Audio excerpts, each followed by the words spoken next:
chair does detect the quorum. And the first item of business we have is approval of minutes of the March 28, 2017 meeting. Mr. Weeks. Thank you, Mr. Chairman. On page 5, item E, the last sentence there reads, the volume of records destroyed there will continue grow. If we could just add the word to before the word grow. All right, so catch. Any other thoughts?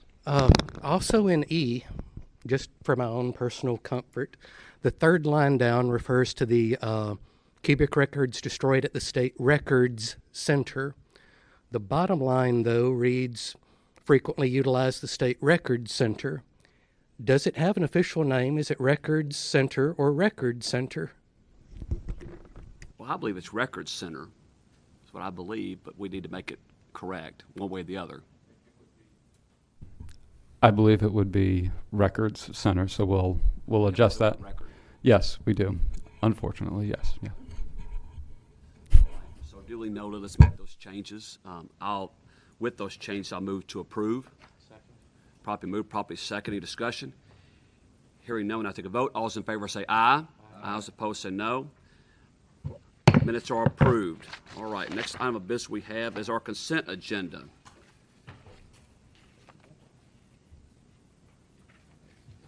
Anybody had? Mr. Weeks? Thank you, Mr. Chairman. I would like to move item 149 be bumped from the consent agenda and placed on the regular calendar for today. All right, that'd be item 149 would be bumped from the consent agenda and placed under item number 3 on the agenda. We'll make that 3B. All right, Kevin? Yes, sir. Thank you, Mr. Chairman. Any further thoughts? Yes, Mr. Chairman. I apologize for taking the Commission's time for this, but I would like to point out RDA's number 116, 120, 124, 129. All of these are granting agencies the responsibility of maintaining certain electronic records permanently. This is something this Commission has done before, and I have no doubt this Commission will do again. But since this Commission's last meeting, a wonderful little newspaper headline came out in the Knoxville News-Sentinel on July 28, 2017, dealing with wildfires that were occurring in West Tennessee. And that headline says, State says it lost Gatlinburg wildfire phone recordings at emergency headquarters. If the Commission would indulge me for just a moment, I would like to read just a couple of quotes from this. A deluge of telephone calls to the State Emergency Operations Center's already hobbled recording system caused the loss of all recordings of state officials' emergency responses. The problem was discovered when state employees on December 8, 2016, tried to retrieve information to fulfill open records requests by media organizations. Part of the problem was an earlier failure of the system's automatic backup function. Fleener said backup stopped working sometime in October 2016, but emergency personnel in the state EOC had no idea that had happened. There is a finite amount of storage in the system, Fleener said. As the system runs out of storage, the oldest calls are deleted to make room for newer calls. Mr. Chairman, when these agencies lose these records, and I'm not saying if, but when, it will not be the agency or the department that's blamed, but this state. We're granting those agencies that responsibility. Do we trust them that they will be able to maintain these records? I appreciate your points. We have anybody from STS? We want to have anybody discuss that? Kevin? We do have a representative from STS, Mr. Groves is here. Mr. Groves, you come forward, please. Now, one of the things as he comes forward is that when an agency requests a permanent electronic record, our requirement is that they meet the electronic records policy that the PRC put in place, I believe in 2011, that requires anything longer than 10 years or permanent be kept in an electronic content management system, an ECM system, that has to meet certain guidelines of STS for security, backup procedures, and data migration. That's for those items, and that's what we request. And then, and as we're working with agencies, is to say, if you have changes, let us know. So if you're going from ECM system A and then it migrates to ECM system B, to then contact records management to provide the new information for the new system, so that it's on record that they're still doing that. So if Rose? That's absolutely If correct. you would, please identify yourself, your title for the record. and- Sure. I'm Ron Grove, Executive Director of Enterprise Shared Solution with STS under FNA. And Kevin Hent, exactly, that is what we do. One of the issues here is that system wasn't a state system, a state enterprise system. Since then, we are migrating TEMA into EIT. So their IT departments will be coming in, as well as their phone systems and everything else. Since they were not on our system, they would have had records that would have told them what to do with their data. And it's my understanding that those records that you're talking about were for training purposes only.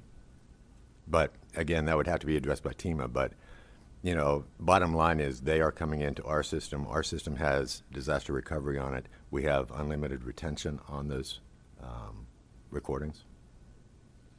So that will be addressed going forward. As Kevin said, we have an ECM system that has all of the disaster recovery, everything required for, permanent retention, if that's what the law requires. It's up to the agencies to utilize, the system if they want. But Any questions for STS? Any comments? All right, appreciate your testimony, appreciate the points you've made. Sure. I think they're valid points that you've made, Mr. Weeks, and you're right. They're not going to identify a particular agency or department. They're just going to say the state, and that's not uncommon to this particular issue. So, thank you for your sure. testimony. Thanks. I will move to adopt the consent agenda. Properly moved, properly seconded. Any discussion? Hearing none, we'll take a vote. All those in favor say aye. Aye. All opposed say no. Consent agenda items are approved. All right, so now we have two RDAs for discussion. We'll start with 3A, which is RDA 11232. Mr. Callahan, if you would please describe the item. RDA 11232 is the Board of Law Examiner exam essay answers, and the record series includes the essay answers, the blue book of each examinee to the bar exam questions. The agency is requesting that these be kept for 2 years and destroy. The Comptroller's Office, Division of Audit, recommended that it would be kept for 5 years and destroy with and to make sure that it says audit under the audit requirements, audit by state. My recommendations are to be that the retention period be 2 years and destroy, and that with the following change, that the audit requirements be changed to state. So there is a representative from the Comptroller's Office Audit Division here today, and then there is the Administrative Office of the Courts is present as well. So I've heard your recommendation in the description. Are you going to testify on behalf of the Comptroller's Office? Who's going to testify? Yes, ma'am. Please come forward, identify yourself for the record.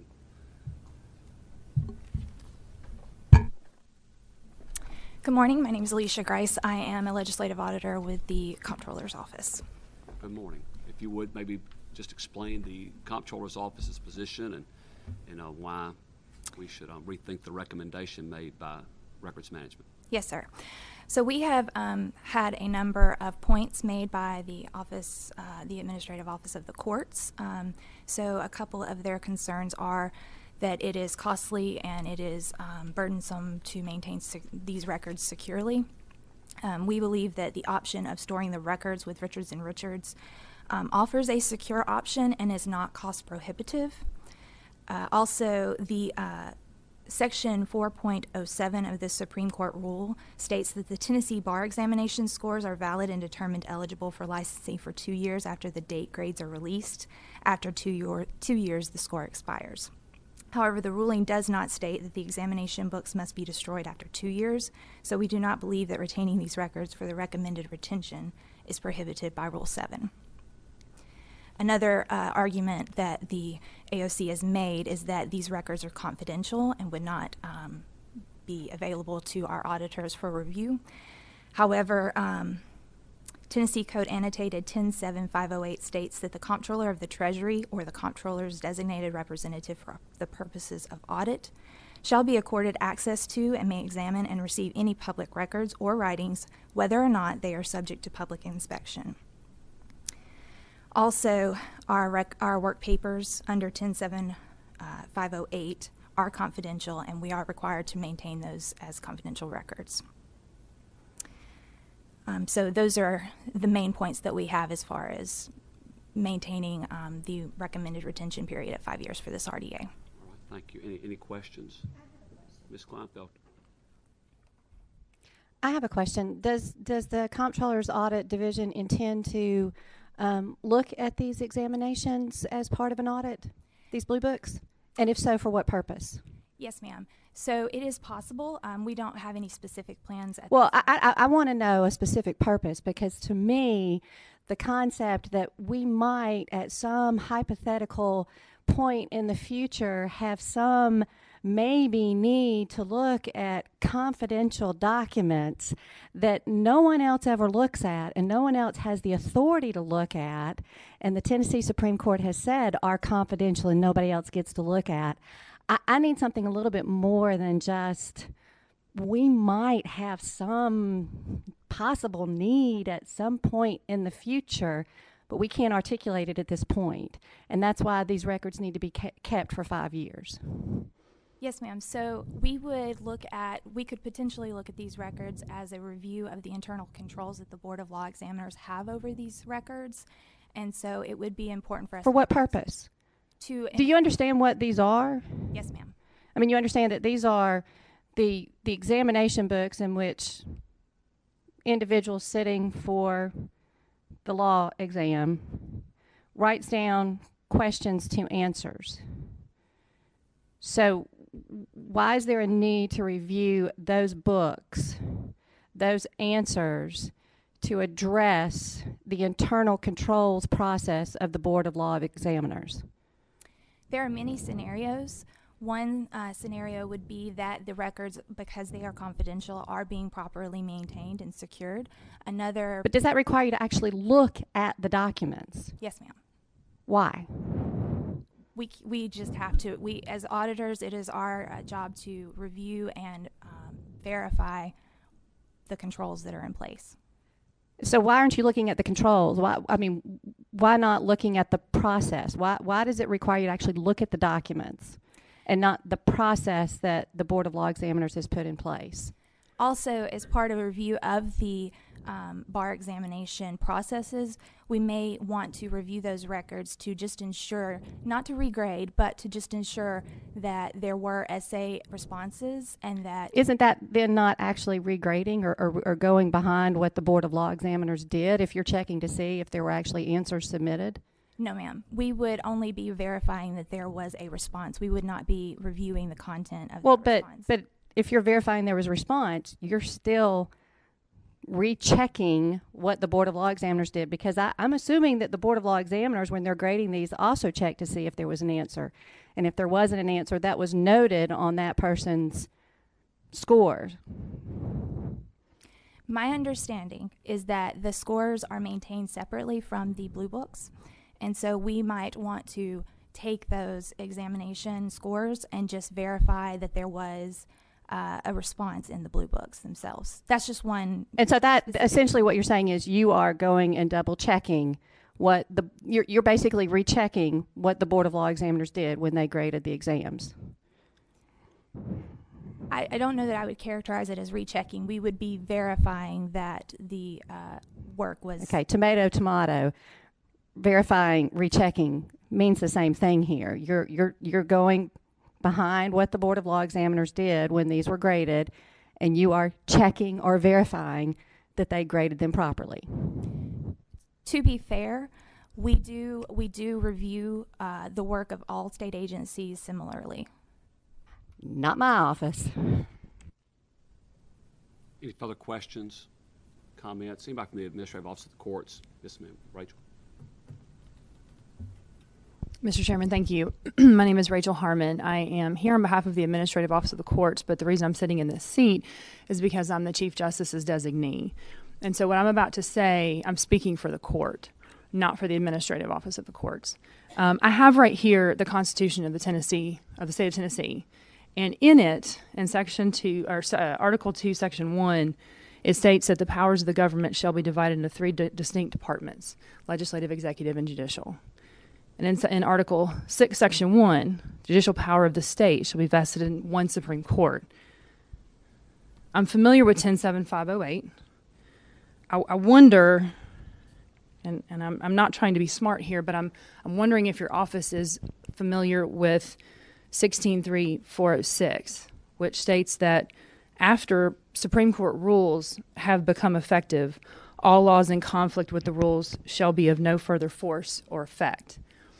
In Rule 7, which is the rule that we've been addressing here today, it specifically states in Section 12.11, examination papers and grades shall be treated as confidential and shall not be open to inspection by members of the public without written application to and authorization by an appropriate order of the Supreme Court. Now, I recognize that says public, but it goes on to say that the board is authorized to only release confidential information to licensing, disciplinary, or law enforcement agencies, the Tennessee Lawyers Assistance Program, the Board of Professional Responsibility, and the National Conference of Bar Examiners. Anyone else, and I would wager the Comptroller's Office, would be required to petition the court and would be required to get an order.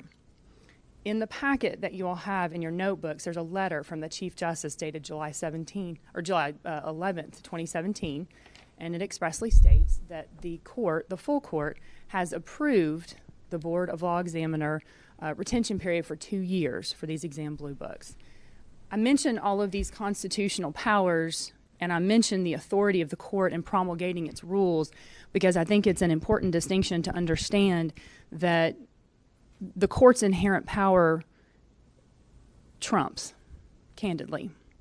And when the court has been put in a position of regulating the courts, regulating the individuals who practice in the bar in front of the court doesn't have to go through the UAPA. The court promulgates the rules, it enters an order, and it's done. The Tennessee Code Annotated then picks it up, and the Tennessee Code and the General Assembly, and I can go through those 3 different places where I've marked it there, where the General Assembly has recognized the constitutional inherent power that the court has. So I say this with all due respect to everyone in this room because I know we're all doing a job. It's an important job. I don't mean to diminish anyone's role in it, and I certainly don't mean to go after a messenger. But I do want to say this. The court is here because there's a specific effort to be as transparent and public as the court possibly can. But the judicial branch is unlike any other branch in this state. And there are certain items that must remain confidential for the deliberative process to work appropriately. And one of those things is the licensing of attorneys. I would love to tell you what I made on the bar exam because that was one of the happiest days of my life. All I know is I passed, and that's all I ever get to know. And I work in a place where if I really wanted to have access, I might be able to get it, but Lisa Perlin, who's the executive director, would block the door. And she's sitting right there nodding at me right now. So while I respect, and the court respects, this process and the need to keep records and to retain them for a specific period of time, and the court wishes to be transparent about that, please make no mistake that the court has inherent constitutional power to ensure that these records are kept confidential, and they will be. The Chief Justice has approved a 2-year retention policy, and I'm here today to ask that from time to time, when it is appropriate in the judicial branch or any branch, but particularly for the judicial branch because we do operate differently, because we have to, because that's how we're set up, that this commission and that the comptroller's office understand that there's nothing nefarious about it. It is simply the way that the Constitution is written. And so I'm asking that this commission vote to approve the 2-year retention policy as approved by the Chief Justice. All right, further questions or discussion? Ma'am, you've done a good job of trying to acquit yourself and quit the comptroller's office. I appreciate the vigilance of which the comptroller's office approaches its job and the work that y'all do. But you had a tough draw today, all right? So I'm going to move approval of the recommendation of staff. So properly moved, properly seconded. Any discussion? Here now we'll take a vote. All those in favor say aye. Aye. All opposed say no. Registered as no. All right, so passes as recommended. All right, thank you, ma'am. Thank you. Next item.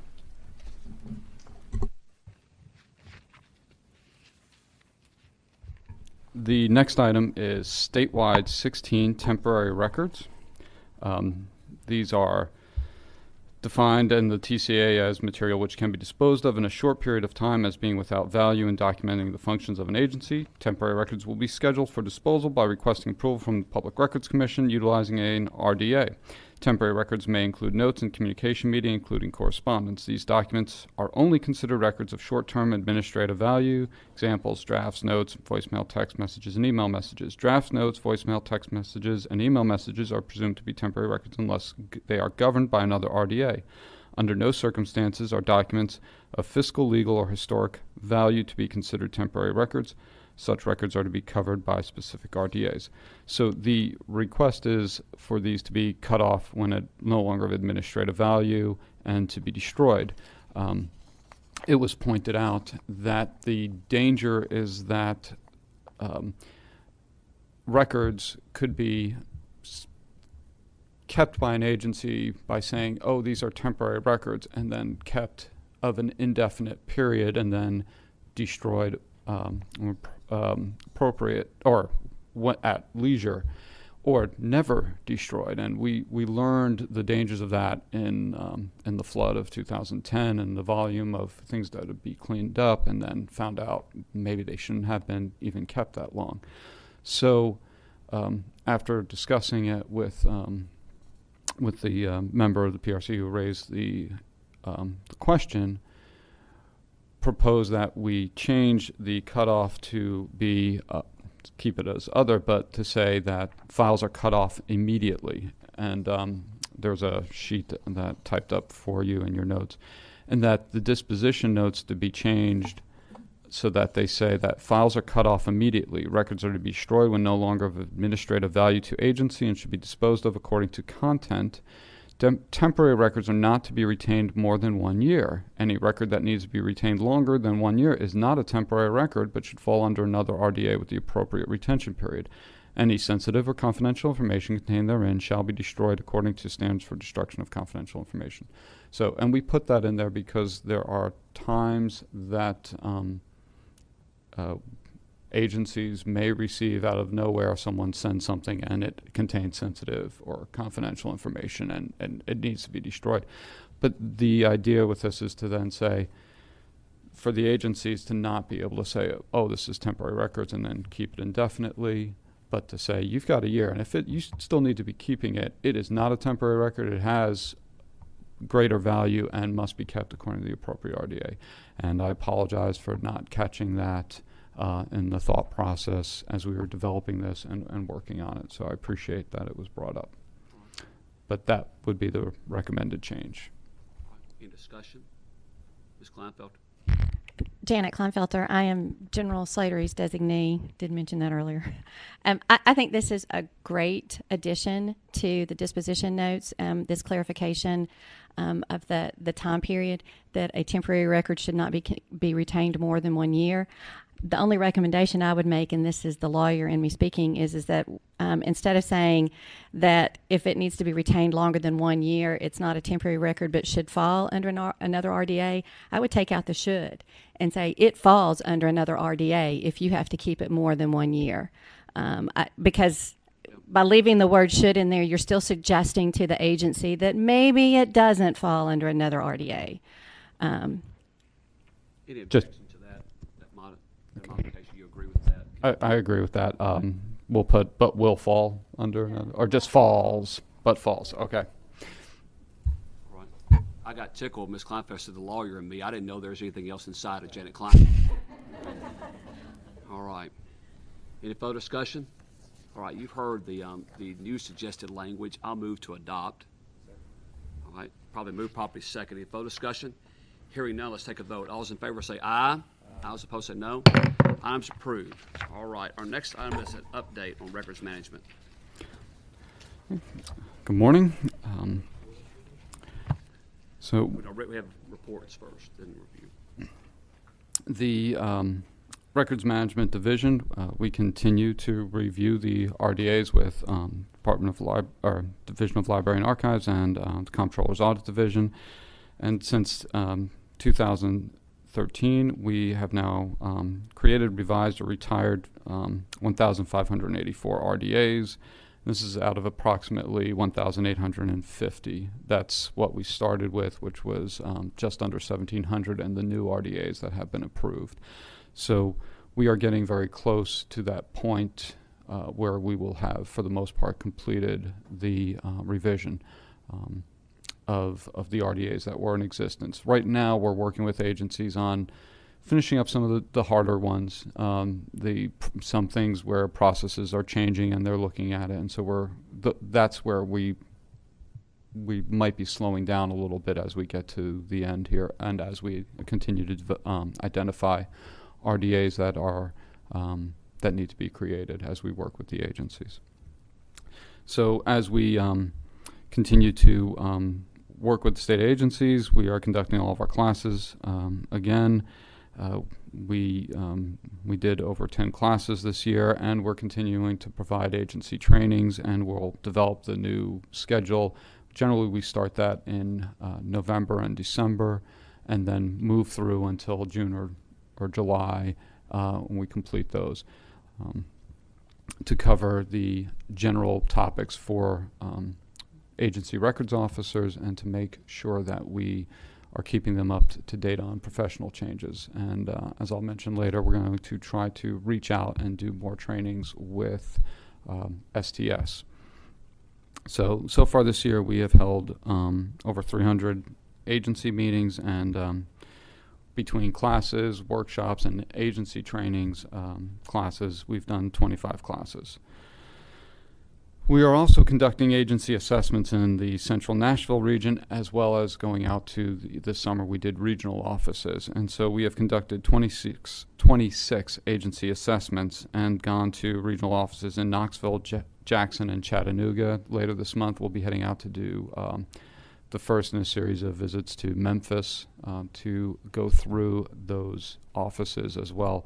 And the purpose on doing, and the goal of the assessment, is to see how agencies are handling their physical records, to measure the actual volume, which helps them give us an accurate records holding report. So we go out there and we measure everything, and we give it to them by RDA. So it's not just you have this many cubic feet of paper records here or this many rolls of microfilm. We also work with them to identify that this is under these statewide RDAs, this is your agency specifics, and that way agencies will have a better grasp of where their programs, what's generating. And this is important if you come to the point where you say, well, we want to switch over to an electronic system. Well, how long are those retention periods? What is the volume that you have? How much might you need to convert to electronic, and then what the cost is, because you can figure out the average cost per cubic foot of converting and see what that volume is. If you've got 1,000 cubic feet of records, it's going to be very expensive to convert that to electronic. So you have to look at your different strategies. Do you let it die on the vine and start a new day forward process? So these are the items that we work with the agencies. And we also look at their physical security. Are they keeping the file room doors locked? Do they intermingle records that are confidential with non-confidential and those aspects? I know this is incredibly exciting, but this is what we're looking at, and then we can advise the agency and so that they meet those requirements that the public is trusting them with on safeguarding those public records, as well as, when we drive up, are we right next to a river? I mean, is there a physical danger? And that's something we continue to talk with the agencies, and also we discuss with Department of General Services. So this takes a while, and it's a lot of work to do, but I believe it's important for us to do it. And it's something that, once we're all done with this process, and after about 3 to 5 years, we'll start it over again, because if you just let it go and you let it go, then things break down again and you have bad habits return, and we do not want that to happen. Records holding report, we've received most of them. I have not been able to complete the general summary. We're still waiting for a few agencies in the next week or so to get that in. As soon as we have it, we'll put it together, we'll send it over to the members, and then we can discuss it at the next PRC meeting. And the electronic records survey, and on the next page you'll see that the summary, and we sent it out.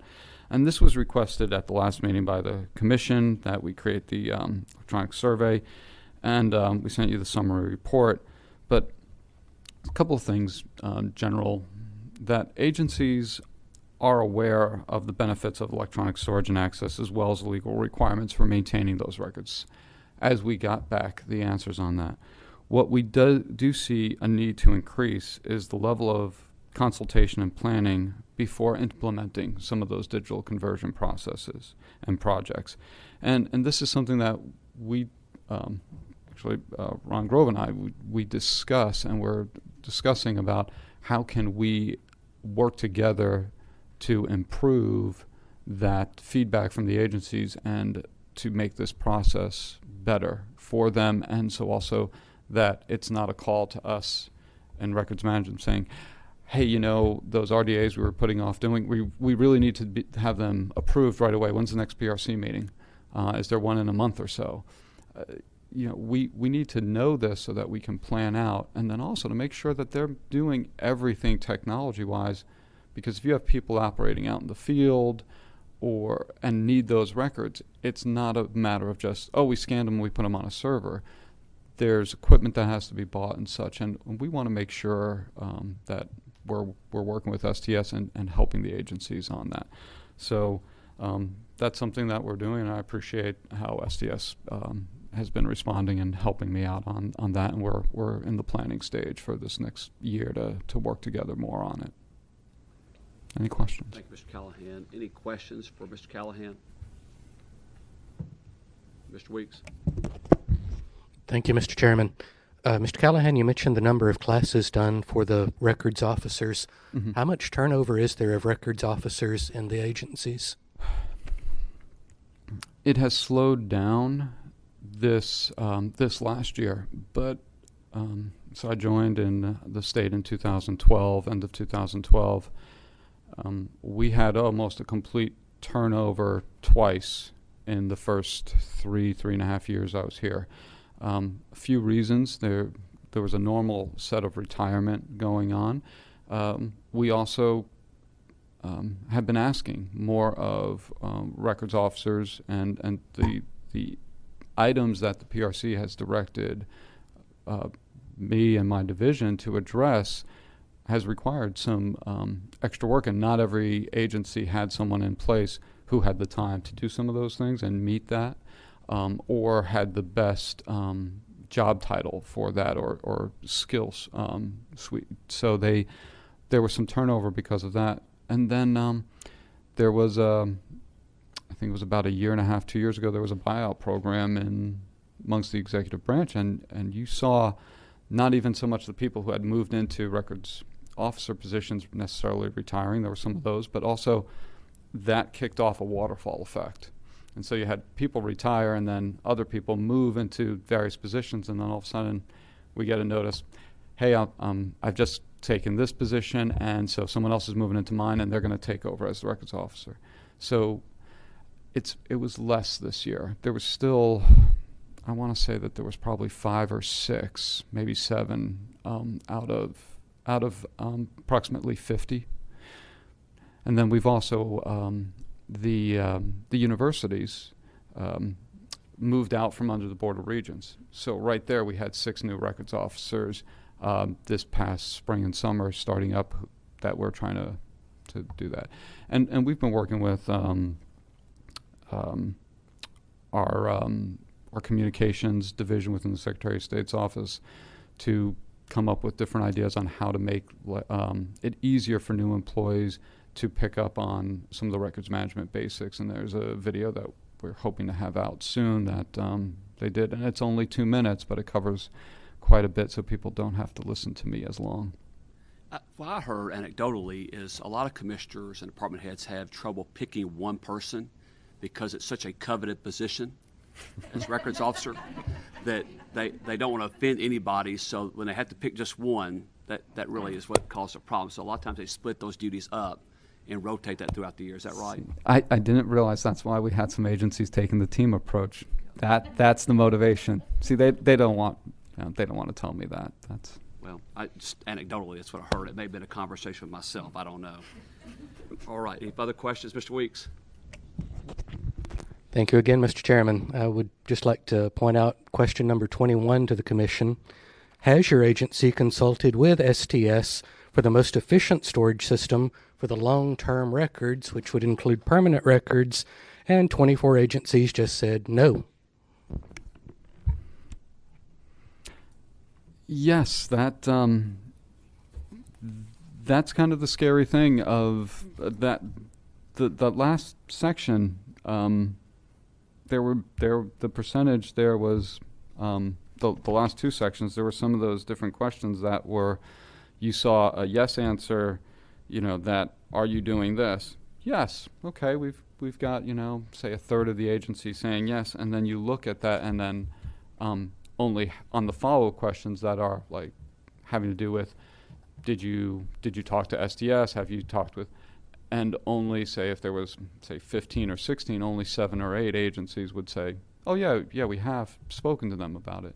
And that was actually a conversation I had with STS as I was going through this, I said, oh, all right, this is something that we've been talking about, right? We've been saying make sure you talk with STS, and we've gone over that in our trainings, and I do an electronic records training, and that's one of the things that realizing that we need to drive home. So there were a number of items that came out of doing this survey that were very helpful, and that we have to try to push that point home more. I can't go there and make them do it, but we'll try to really drive home the point of that this is critical, because you're never going, if you have people out in the field, you're never going to be able to have them access everything if you didn't talk to STS at the beginning to make sure that the tablets that they're using are able to have connectivity, that they're able to see all the different file types, that they have all those systems that they may need to get. If you don't plan it out with STS, I mean, that's why we have them. But they're not omnipotent. They don't know until they're told as well. I don't want to commit STS resources, number one, because I can't. But it would seem to me like as you do these assessments with departments and agencies, if we could let STS know that we're doing those, and even I know they're probably stretched just like a lot of other people in state government are, if we were able to at least, during a portion of those assessments, maybe have a phone call where when we're visiting department agency, if we could set up a phone call and spend 15 to 30 minutes or whatever it takes with STS to kind of get that ball rolling so we can answer that question and actually have STS be able to be more involved in that process, because that's a very concerning thing. It highlights a lack of communication and really, it probably highlights more than anything, people just not thinking, hey, I need to talk to STS about this.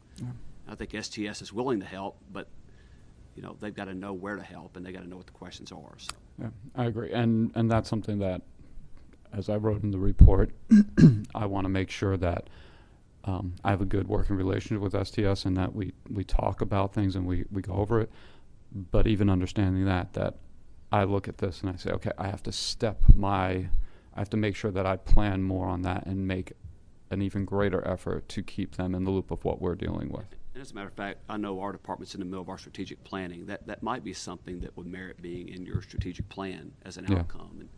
And thinking about interfacing or helping those two, STS and those departments and agencies, intersect over the next 12 and 24 and 36 months. Yeah, Okay? I agree. Any further discussion? All right, thank you, Mr. Callahan. Let's move on to rules revision. Are you going to take that one, or is? Well, if that, Mr. Watkins is coming up, thankfully, because this is not my. I can see the excitement on their faces. So we are, we've been working on an update of the PRC rules and have put that together, and we included a summary of the changes in the notebook. And but Mr. Watkins here is If both the. of you would please identify yourselves. Good morning, Mr. Chairman. I'm Thad Watkins, General Counsel of the Department of General Services. Meryl McVicker, Assistant General Counsel, Department of General Services. This is a project that we undertook in coordination with Mr. Callahan to look at and improve and update, replace, really, the basic rules of the Public Records Commission, which in large part were 25 years old, with only minor changes. So we have included, it's in their materials, the summary. Be on page 67 in the book Correct. will be the summary of changes. And let me go through these briefly for the record, and then we can discuss. There's one little issue I wanted to point out. The first section, Rule 1210-01, Authority, Purpose, and Applicability, we expand, and we've also included the existing rules, didn't we? Yes. Yeah, so Yeah. for a comparison, we literally reorganized and rewrote.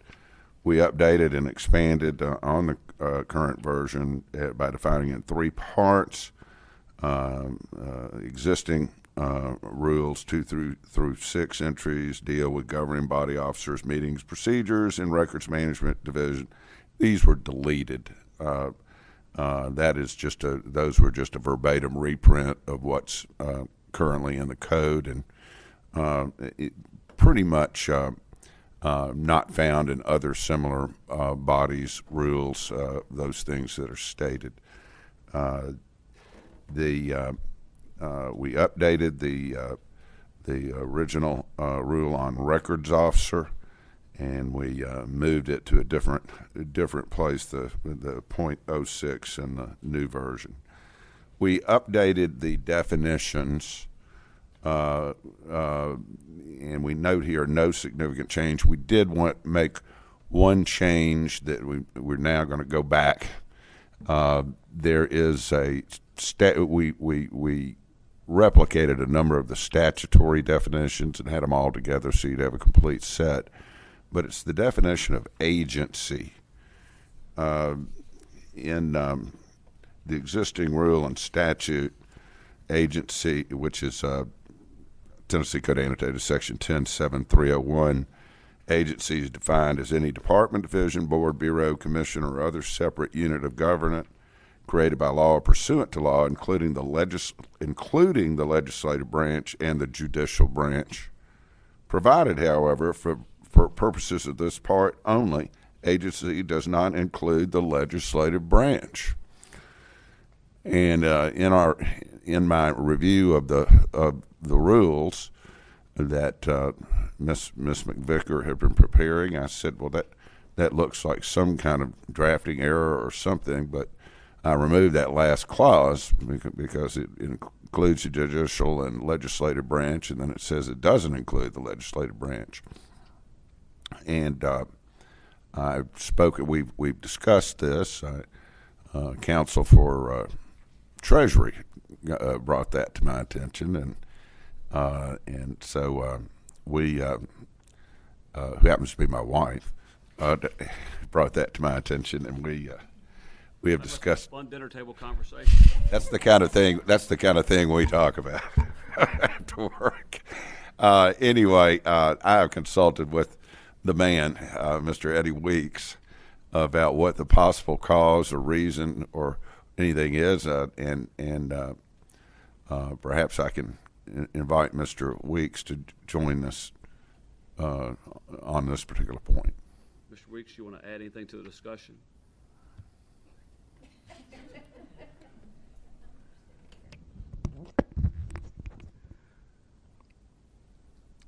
My memory of the time that that section, that phrase, excluding the legislative branch, was added, and I believe the legislative history of that section will back me up on this. It was intended to only apply to the legislature itself, strictly to the General Assembly's records. I do not know why the phrase legislative branch was used instead of General Assembly, but that is my memory of the time. We are going to add that phrase back into the rules definition, and Ms. Kleinfelter can disagree with me.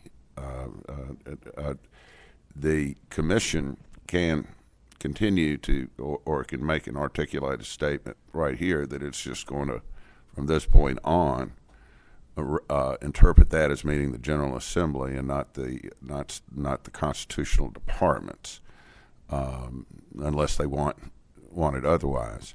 But courts generally give great deference to agencies' interpretations of their own statutes and rules,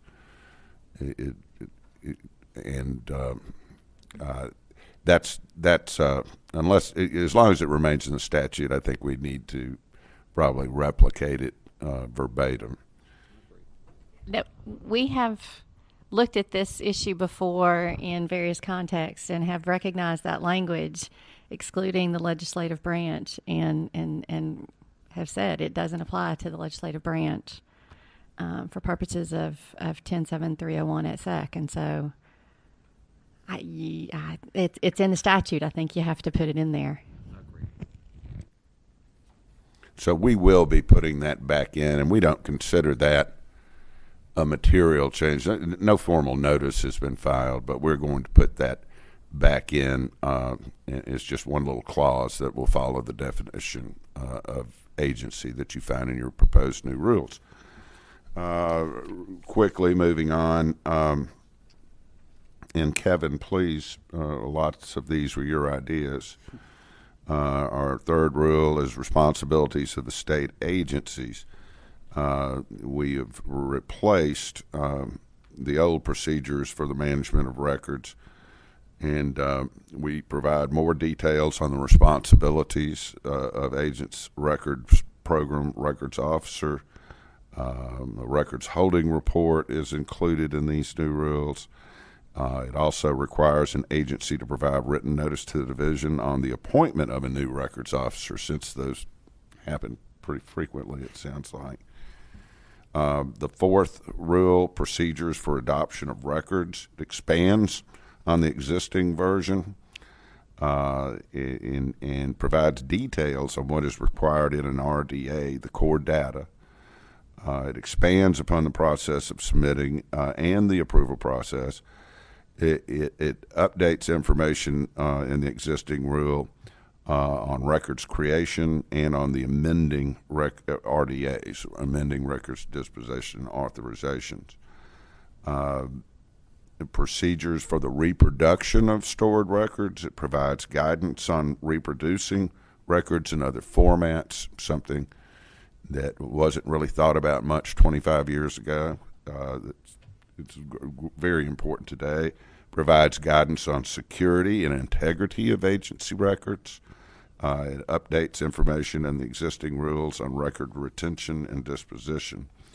And then finally, the last rule, 06, the procedures for the disposal of records, we replace and expand the existing rule on disposition. It updates the records destruction rule. It updates and expands the records management division destruction of records and destruction procedures. It adds information and guidance not previously given for the agency record officer, and it provides more guidance for the records officer on the report holding, the records holding report.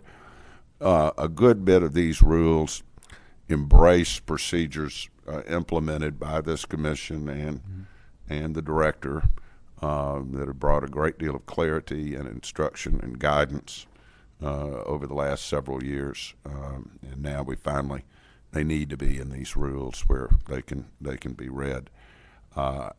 My hope is that the commission and any member of the commission can let us know any concerns as they review these over time, but that the commission maybe consider allowing us to file a notice of rulemaking hearing when everybody is satisfied that no further changes are needed, and to time that, I think there's enough time for the next commission meeting, and we could set aside a part of that meeting to conduct the rulemaking hearing and invite comment on most of these rules. We could invite the media, and we can invite all the records officers from across the state government to address any concerns about those. Mr. Callahan. I want to thank Thad and Merrill for providing the rulemaking guidance. These were ideas that we had and changes that we've made in working with the commission, but they put it into the appropriate format and legal speak that I'm not up on. So I appreciate their help on that, and we'll move forward as per your guidance. Certainly, you don't have to have comments today. If you have comments, in the very near future, please let council know about those, and so they can make necessary adjustments. And let's go ahead and reserve TPAC so we can handle the crowd that will want to come in and hear these whenever we have our hearing. Okay. Well, there you go. Anybody else? All right. Any further discussion? Do you have anything else you want to add to anything?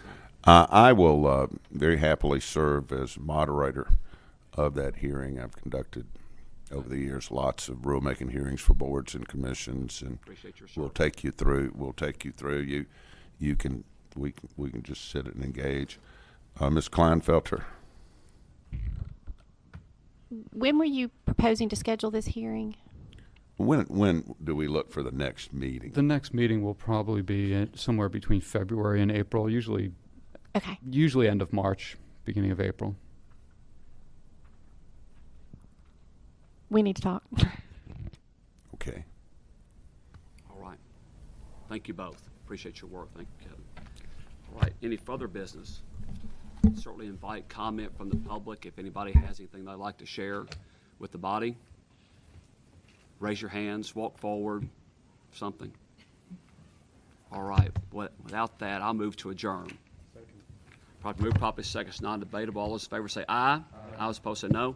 We stand adjourned. Thank you very much.